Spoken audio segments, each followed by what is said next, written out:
All right. Shalom, shalom, shalom, y'all. Shalom is Michael Israel, and you're watching Spiritual Combat. We have a great show for you today. Um, and as you can see, the title is Courage Under Fire: How to Overcome Fear and Grow Through Adversity. Okay. And we definitely have good show lined up, and we're going to get right into it. Um, we gonna where we're gonna start out at is what is courage under fire? What is that? Okay. What is courage under fire? And what courage under fire is, I'll just give you the definition, and I'll give you kind of my um, interpretation, understanding of it, and what I feel, what what I've understood it to be. But courage under fire, the definition is courage under fire is bravery to act effectively and remain steadfast in the midst of intense danger or overwhelming pressure. Okay, so that is courage under fire. Um, and I think that came about, in warfare where, what happens is people that they would, especially in World War II, um, they would go through basic training and go through all this training and preparation for the battlefield. And then when they got out there on the battlefield and the explosions are going off, the shots are firing, people getting hit. Um, of course, it's an intense environment. You would have some people that would literally freeze up. They wouldn't be able to carry out the training that they had received in this intense environment. So, but some people would rise to another level. They perform excellently under these extremely stressful conditions. They would go right to their training, and they would lean on their training, and they would survive. And they called it courage under fire. So um, a good example of that is Saving Private Ryan. He when he went out there initially, when he got out there, a couple of those bombs went off. He felt the concussion and he froze up, but then he snapped back to himself, and he was looking around on the beach, and you saw some people like calling for their mother out there and just froze up, yelling. Some dudes were just ah, with overtaken with fear and stuff like that, and they're just locked up on the beach, you know, and they froze up. They did not have courage under fire. But for a second there, Lieutenant, I forget what his name was, but he he froze up when he first got off the ship. But then he started shaking and moving, doing what he needed to do. Um, I would say the sister movie of that, or the brother movie of Saving Private Ryan, was Band of Brothers. That was another good one. Lieutenant Winters. Um, he through the whole entire show. It's a series. He had courage under fire. He was very courageous. You know, he was cool under pressure. You know, so he really exemplified courage under fire in a physical sense that you could see. Okay. Um, how do you act? Put it in the comments. How do you act under pressure? When the pressure is on, do you stick to your training spiritually? Do you stick to your biblical training? Do you stay righteous under pressure, or do you default to your carnal nature? That's going to be the nature of this discussion today, of this talk, of this lesson we're doing today. It's not going to be super long, but it is going to be deep. Um, we're going to start off with a verse that y'all have heard me read multiple times, but we're going to get real granular with it so there's no wiggle room, so there's a clear understanding. And that is Sirach, Ecclesiasticus chapter 1, verse 6. My son, if thou come to serve the Lord, prepare thy soul for temptation.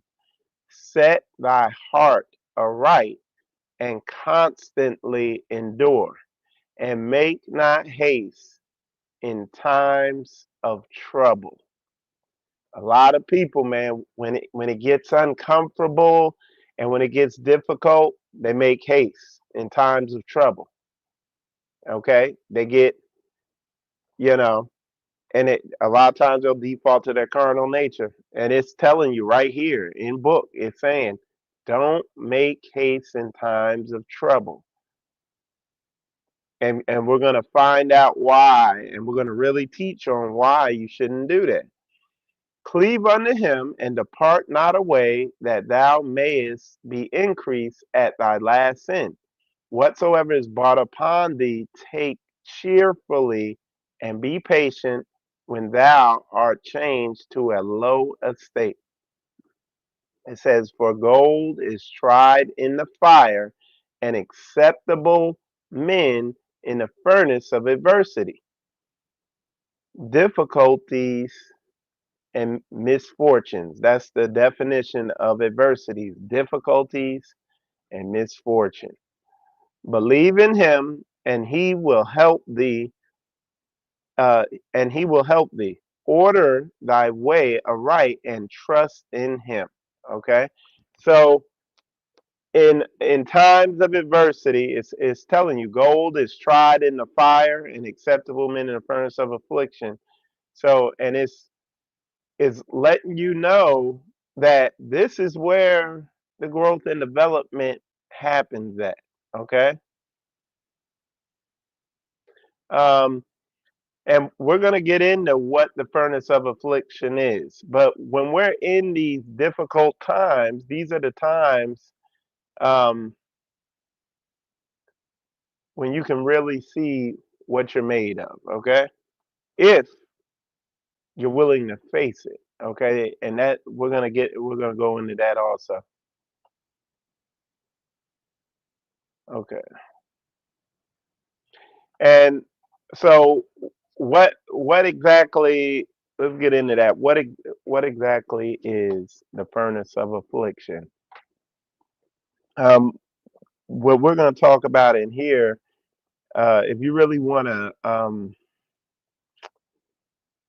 get to the essence of what it is, you could say it's fear. Okay. Um, where how does it what are some of the flames in the furnace of affliction? I would tell people when you're given instruction, when you have something that you have to do that goes against your thoughts, feelings, emotions, this is probably the main furnace of affliction. Okay, these are the main flames, and that's why we tell people, and that's why I say in a lot of my videos, you know, obedience is key. Your growth is going to happen. Your growth is tied to obedience and facing the resistance to being obedient. That's where Satan lies at. Okay. That's where he operates at, in that carnal nature and that resistance and that comfort zone. And we're going to, like I said, we're going to get in it. So, what you have to do, you have to analyze the inner resistance, even if it's uncomfortable. Okay, because obedience in the face of resistance is where growth happens. That's where the actual growth and development happens at. Pushing through this disobedience is essential for spiritual development. I run into so many people who mentally ascend in their mind because, hey, I've studied the word, I understand this concept, I'm doing this, I've learned that, I got this memorized, I got this, I've utilized all these tools. So they've studied, they got understanding, they're praying, they're fasting, they've gotten deliverance, they've done all this stuff. But what do you do when you're on the battlefield and when the fire is there? You know what I'm saying? When you come under fire, are you going to do what you need to do? Because what I'm trying to convey here, there is still a it still requires your will to do what you need to do. Some those thoughts, feelings, emotions are still gonna come up a lot of times after you gotten deliverance. They might still come up, but just not with that same strong demonic influence behind them. You're still gonna have to stand firm. You're still gonna have to walk it out. You're still gonna have to will yourself to, hey, am I gonna obey? There's still a decision you're gonna have to make. You understand what I'm saying? And if you identify heavily with your carnal nature, you're gonna wrestle with it. We're gonna get into that. But what does the word say? We wrestle not against flesh and blood, but against principalities, against spiritual wickedness in high places. Stuff submitting thoughts and impulses and emotions to you. That's what you wrestle against. And you have to make a decision to stand firm. And it's not going to be an emotional decision that you feel. You just have to know that you know the word. It's called the shield of faith to block the fiery darts that come from Satan. The sword is not going to block fiery darts from Satan. Okay? You can't, when there's a whole storm of fiery darts coming down on you, you're not going to block them with a sword. Okay? You're not. You you ain't gonna slice. You might slice through a couple of them, but it ain't gonna stop them. If your armor is not, the helmet is not gonna stop those swords, because those darts, because those fiery darts are gonna hit that helmet. They might not pierce the helmet, but you're gonna be on fire now. You see what I'm saying? Because they're fiery. So the best weapon to block them is going to be your shield, your faith, your you just your belief that Yah's way is the way in the face of strong emotions and all, because the strong emotions and emotional impulses are the fiery darts compelling you, trying to get you on fire. Okay? So we have to see it that way and not feel through these things. We have to just know the word, know the truth, and stand on it and actually act on it. Okay? Y'all put a 100 in there if that makes sense. Okay, so what I wrote here is, if you can't act in opposition to what your thoughts, feelings, and emotions are saying, you are not going to be able to change. You are not gonna grow. You're not gonna develop. Change happens when you act in opposition to thoughts, feelings, and emotions that are contrary to the word. That friction, that's the friction that brings forth growth and development on a spiritual level. This absolutely has applications and implications in the physical too. You can apply this to physical things, but more so in the spiritual. Okay. Um, Most of the time, these contrary thoughts, feelings, emotions, and impulses, or your fleshly nature, arise when you are given instruction or correction. This is like, the reason I wrote most of the time is because I couldn't think up, any other, you know, um, well, and now that it is right, most of the time, this is when they You could really see them. You could also see them when you have like cravings, like you're craving certain foods, like so you're eating stuff. There's lust. That's another one where it comes up and it's on display. And again, you have to make a decision to use the tools that the Most High is giving you to combat this stuff. Prayer, fasting, seeking the Lord. That's studying the Word. Supplication. That's desperately, earnestly, humbly begging God for help in these areas. Okay. Um, you have to utilize this stuff, but at the end of the day, also making a decision that hey, I'm not going that route. You know what I mean? So understand this. This is the thing you need to understand. Okay. Most of the time, well, we just read that, but you need to understand the flesh is ruled by pride and fear. Those are some of the main things that rule over the flesh. Pride, fear, lust. These are some of the heavy things. Okay. What does fear stand for to you? Okay. And that's a question we're going to ask here. What does fear stand for to you? What does it stand for? Um, they have some analogies, or not some analogies, some acronyms for fear.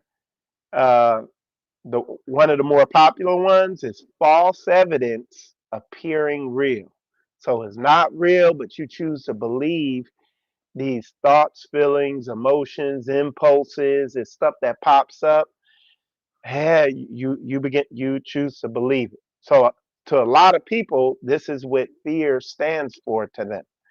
To other people, is forget everything and run. That's the acronym of fear to a lot of people. All the stuff they've learned, all the tools that they have at hand to utilize, all the stuff, they forget it all and they just run with the thought, feeling, emotion, or impulse that's been put up. Okay. So that's the acronym of fear to them. What it needs to stand for you, the acronym you should have for fear is face everything and rise. That's what fear should stand for to you. You're going to face that fear because your growth lies in the fear. Your growth lies in the discomfort. Your growth lies in the friction. But if you're timid, if you're soft, if you just haven't been hardened, if you don't truly desire to grow and develop and get in alignment with the word, you're not going to want to face these uncomfortable things. You're not going to want to learn to be comfortable with the uncomfortable. Okay? The key is facing your shortcomings. Okay? The key is facing your shortcomings. That is the key to growth and development. Is not studying your word forever and ever. That is a big part of it. But if you want to apply what the word says in your life, you're going to have to face your shortcomings. And look, y'all, if you're operating in pride and fear, you are not going to be able to do that. Okay? Fear is part of the furnace of adversity. And Second Timothy chapter 1, verse 7, for God have not given us the spirit of fear, but of power and of love and of a sound mind. Okay? So he didn't give us the spirit of fear. And a lot of people inwardly, on a deeply ingrained level, and we're going to go into why this is so, but they operate in spirits of fear. And the way it manifests outwardly is a lot of people you see outwardly, they try to appear fearless. If you look at a lot of, like, there's UFC fighters, you could see that they went that route because they didn't know how to um uh face the inner fear. So what they did, they faced what was kind of more tangible and easier to face, the outward fear. I watched the video of David Goggins, an interview he did recently, and the whole reason he like tortures himself like that because he's had 8 knee operations, and he said he is not gonna stop running and doing all that stuff. He's gonna grind his body to powder. But the reason why he said he keeps doing that is because he doesn't want that old him to come back, and that's how he keeps it down. The truth is he needs deliverance, and he needs to get into the Word and really face the old him on a spiritual level and just analyze it and go through it and actually look at it. But that's his way of shoving that old self down. And if you go listen to this interview, he did the interview with that guy, I forget what his name is, but the guy does, he's like big on sales. I guess he helps turn around car dealerships and car salesmen and stuff like that. But he's gotten real popular, kind of motivational dude. But check out that interview, and at the beginning it's good, but then you could begin to see where he's just, that whole persona is like a band-aid to cover up the inner fear that's operating inside him from past traumas. We're gonna get into that a little more a little later, okay? But God has not given us a spirit of fear. Um, what Pastor said last week in the message, he said, when we make excuses, we are just trying to protect the flesh. We're in alignment with the flesh. We don't hate that flesh yet. And if you don't hate your carnal nature, that flesh, that sin and iniquity you were shaped in, if you don't hate that, that means you love it. And you can't love, the spiritual, the righteous way and the unrighteous way. You see what I'm saying? You're gonna have to despise one and love the other. And again, I everybody look, I be saying it, everybody's spiritual until it's time to be spiritual. Then because I watch people, they'll quote scripture, they'll do all this stuff, they'll be 100% agreement until, but you don't know who they are till it gets emotional. Then you see who's who and what's what. Okay? So everybody's spiritual till it's time to be spiritual. Then you see who's who and what's what. You see how people act under fire.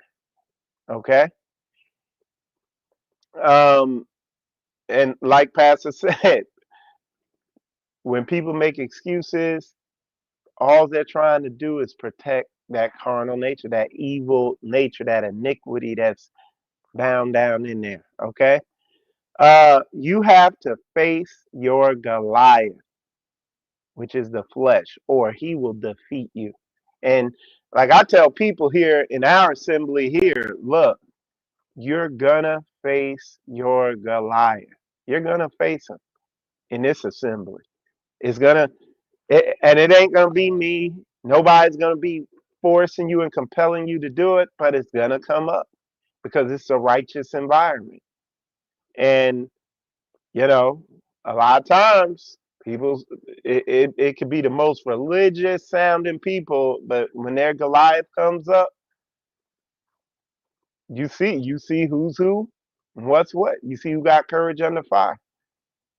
You know, and yeah, it's warfare, it's combat. It's not like all perfect. Like, oh, my Goliath came up and And all I did was took that rock and hit him. No, like there's gonna be thoughts, feelings, emotions. It's not always like this warfare and this combat ain't always perfect. And you got the fog of war, confusion of war, all that. But are you gonna stand firm? You gonna fight? Okay, 2 Timothy chapter 2, verse 3 and 4. Thou therefore, listen, endure hardness as a good soldier of Jesus Christ.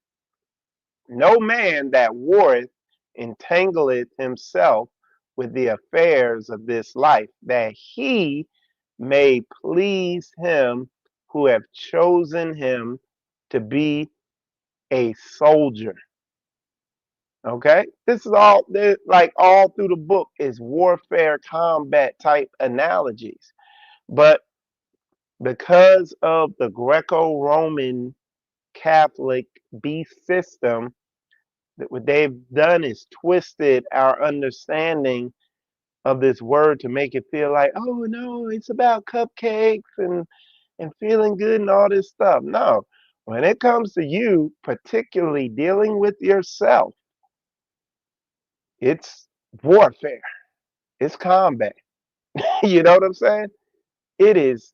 It's no joke. It's straight warfare. Um, so the recipe for growth and development, the recipe for being a soldier. Here's a soldier recipe. Okay, consistent obedience under duress forges the endurance of a good soldier. So consistency under duress, consistency under uncomfortable, difficult conditions. You're given instruction and your flesh comes up. Oh no, I ain't doing that way. I ain't doing that. That's wrong. I'm not. No, I'm your flesh. Are you gonna do what you've been instructed to do, or you gonna go with that flesh and nah? I'm start making excuses. Well, can we do this and blah? You see what I'm saying?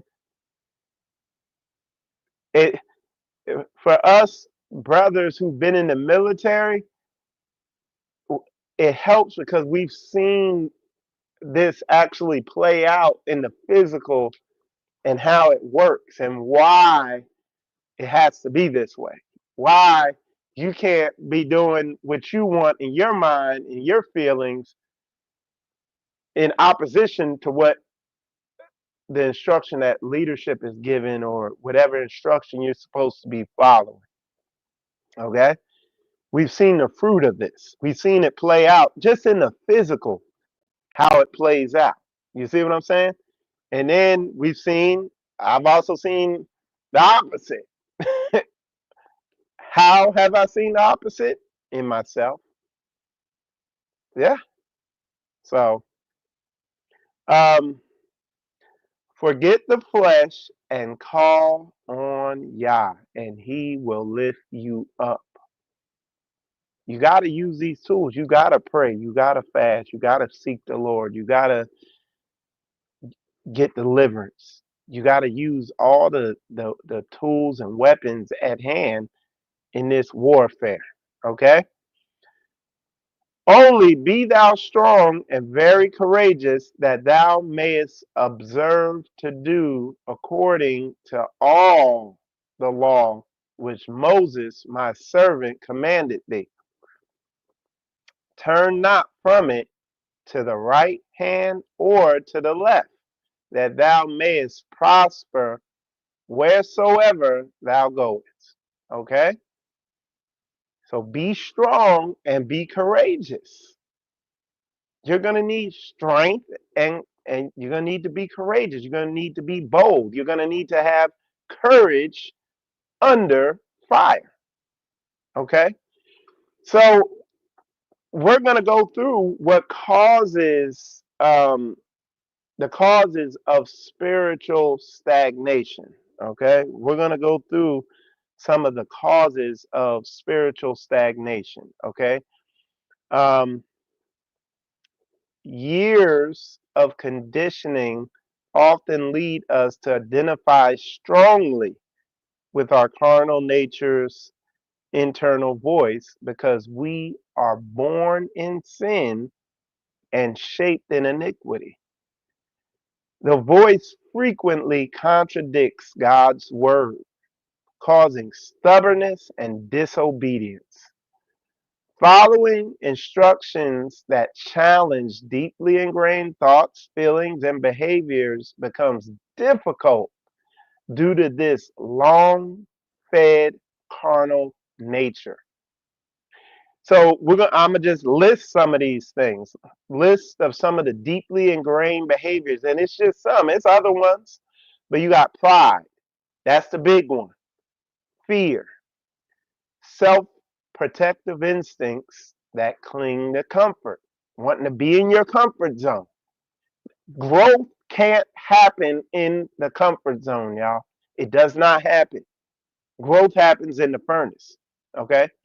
Old wounds, past trauma, habits that cause us to dig in our heels. Okay. Subconscious mindsets that cause us to sabotage ourselves. They call self-sabotage. This is why, again, you got to learn to be comfortable with the uncomfortable. You got to constantly challenge yourself in certain areas. They are all driven by one thing, fear. Okay? Fear. What does fear stand for to you? We asked this earlier. What does it stand for to you? Does it stand for false evidence appearing real? Does it stand for forget everything and run? Does it stand for face everything and rise? Okay, we got to operate in a spirit of boldness. Okay, um, let's see. 2 Corinthians chapter 10, verse 5 and 6.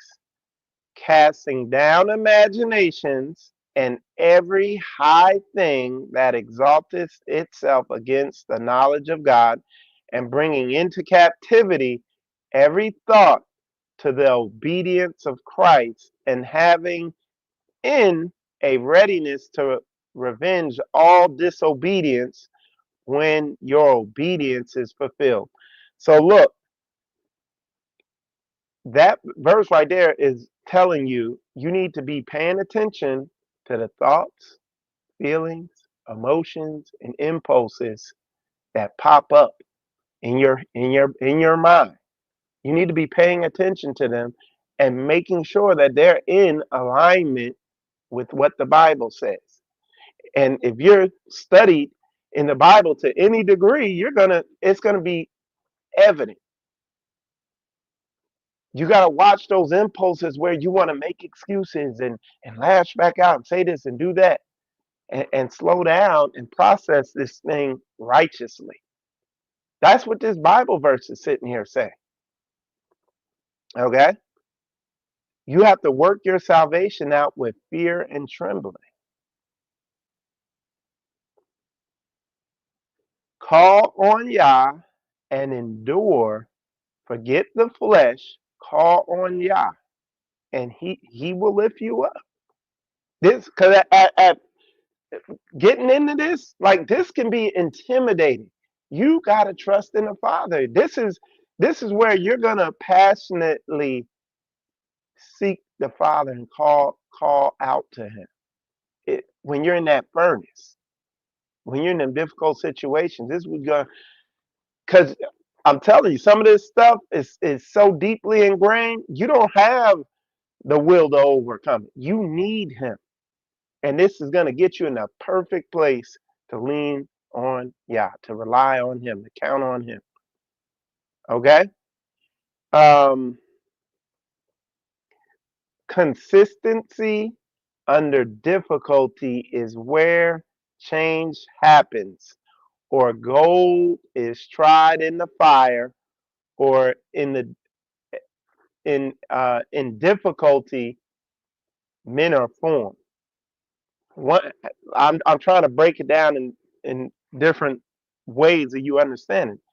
The man is formed in difficulty. The man is forged in difficulty, or the woman is formed in difficulty. Another way of saying it, the boy must die so the man can live. The little girl must die so the woman can live. We have to die to that childish, immature, unrighteous, carnal self. So what? So that the man can live. Okay? Can you differentiate the voices in your head? Can you identify Satan when he's there, when he's talking, when he's going? You see what I'm saying? I watch some people, man, they get in their feelings and they literally say, going word for word with Satan's whispering into their ear. They like, blah, blah, blah, blah, blah. I'm like, but you know, the Bible says this, but, blah, blah, blah. It's like, yeah, but the word says this. Blah, blah, blah. I'm like, okay. You got it's this is where Satan gets you. He gets you emotional, and he gets you emotionally led. When you get emotional, you should be observing those emotions, making sure they're in alignment with the word. I did not say emotions are bad and evil, but when they're not in alignment with the word, they can lead you astray. If that makes sense, let me know in the comments. And also, if y'all got any comments, questions, comments, concerns, whatever, put them in the comments. I'll get to them uh, when I'm done with this because I'm getting near the end. Um, 1 Corinthians chapter 9, verse 27. But I keep under my body and bring it into subjection, lest that by any means, when I have preached to others, I myself should be a castaway. Okay? Let's read that in the easy read version so we get all the meat off the bone so you could understand this scripture, what's being said. 1 Corinthians chapter 9, verse 27. I make my body do what I want it to do. I make it like my slave. I have told God's message to other people. I do I do not want to lose my prize myself, so I try very much to obey the rules of the race. Okay? He said here he makes his body his slave. He makes his carnal nature, his thoughts, feelings, emotions, all that his slave. By what? By facing them, dealing with them. If they don't line up with the word, just stand firm and don't do it. Don't make the move, whatever it is. It's a process. It's a muscle. It's literally like lifting weights. I'm doing it. It's not easy. But to get hard, it shouldn't be easy. Otherwise, how you gonna get hard if it's easy? You know what I'm saying? How you gonna harden yourself on something easy? Like it makes no sense. And people have to get this concept into their head so they can stop being timid, stop being soft, stop being defeated. You gotta realize your growth is in the pain. And man, people come up with elaborate ways of avoiding the pain, and they can't figure out why they never grow. Even to the point of deceiving themselves into thinking that they're growing, but they're not going through the pain. They're not facing themselves. Let me know if that's making any sense to y'all.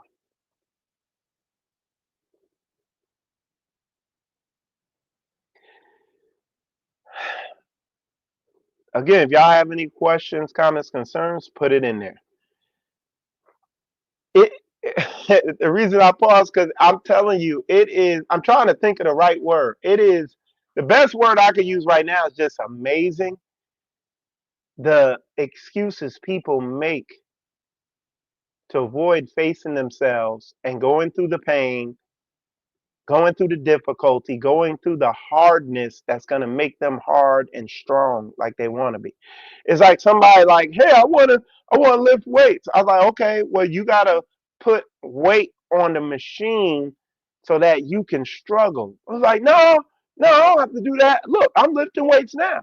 You see, I'm moving this bar up and down. Yeah, brother, but there's no weight on the bar. So you're not going to build any muscles. You got to put weight on the bar so that there's resistance and your muscles get fatigued and when they heal up, they get stronger. No, I'm lifting weights, man. You see, this is lifting weights. I'm moving it. I'm like, okay. People will make elaborate excuses and they will lie to you and themselves to avoid the furnace of affliction, to avoid the friction, the difficulty of facing yourself, going through the pain, admitting things. You know what I mean?